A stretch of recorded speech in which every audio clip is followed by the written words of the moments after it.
Most people forget the small moments of their workday, but some moments refuse to leave you. They stay, like a voice you can't shake, a memory that taps you on the shoulder. And for over 20 years, there was one sentence, a single sentence that a nurse named Ellen could never forget. She heard it on a quiet Tuesday evening from a patient who was ready to leave this world. And the meaning of those words wouldn't reveal themselves until many years later, in the most unexpected way. Ellen wasn't the kind of nurse who rushed.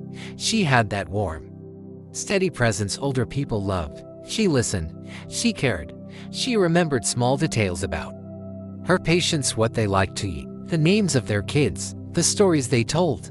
But even with her experience, some days were harder than others. That evening was one of them. Her patient, Mr. Raymond Hale, was 86. A retired carpenter. Thin, pale, and very tired. He had no visitors that day. When Ellen walked into his room, he smiled, but it wasn't the kind of smile that stays. It was the tired kind, the kind that says, "I'm holding on, but not for long." She adjusted his sheets, checked his fore, and asked if he needed anything. He shook his head. "No, thank you, dear," he whispered. "Just stay a moment." So she did, and for a few minutes, they sat in that soft, quiet room to people who barely knew each other, sharing a silence that felt strangely peaceful. Then he spoke again, voice thin but steady. "I hope," he said, "you never make the mistake I made." Ellen leaned in. What mistake was that? He looked at her with an expression she never forgot. A mix of regret and longing and something like apology. He said, "I spent my whole life building things, except the one thing that mattered. I forgot to build moments. I thought I had more time." And then he added the final line that echoed through her mind for the next 2 decades. "Don't rush your life away. Moments don't come back." Those were his last words. 10 minutes later, he was gone. Ellen walked out of that room feeling something she couldn't describe. She had heard countless last words, but something about his felt directed at her, like advice from someone who'd lived long enough to understand what really matters. Still, life went on.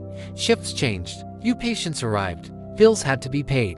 And like everyone else, she slipped into routine's wake. Work, sleep, repeat. But here's the strange part. Every time she caught herself rushing, hurrying through dinner, brushing off a phone call from her sister, skipping moments with her kids because she was too tired, those words showed up again. "Don't rush your life away. Moments don't come back." It was almost annoying at times, like a voice in her head reminding her that she was letting her own life slide by. And then came the day she truly understood what he meant. It was a Sunday morning. She was cleaning the kitchen when her phone buzzed. Her dad wanted her to come over for coffee. She almost said no. She had laundry to finish, groceries to buy, a long week ahead. She opened her mouth to decline, and then she heard it. That sentence, clear as if he were standing right beside her. "Moments don't come back." She sighed, grabbed her keys, and drove over. Her dad was waiting on the porch, 2 mugs of coffee steaming beside him.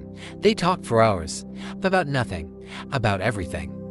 About old memories and small things. She didn't know it then, but that would be the last full conversation they ever had.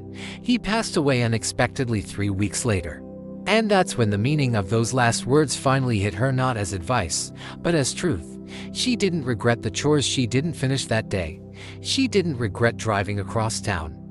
But she would have regretted missing that moment. From that day on, Ellen changed, not dramatically, not suddenly, but intentionally. She slowed down. She started paying attention. She said yes more often to the people she loved. She took small walks.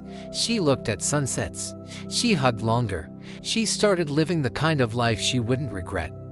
And she often wondered if Mr. Hale knew somehow what those words would mean to her. If he understood the weight of them, the gift of them, because they didn't just stay with her. She shared them with patients, with family, with friends. She shared them with anyone who seemed rushed, overwhelmed, or tired. And now, she's sharing them with you. So, I want to ask you something. Are you rushing through your own life?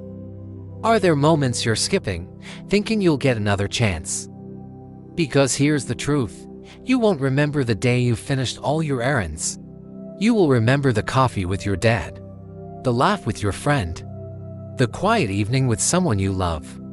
Moments don't come back, but you can choose not to miss the next one. If this story touched you, tell me in the comments, what moment are you choosing to stop rushing today?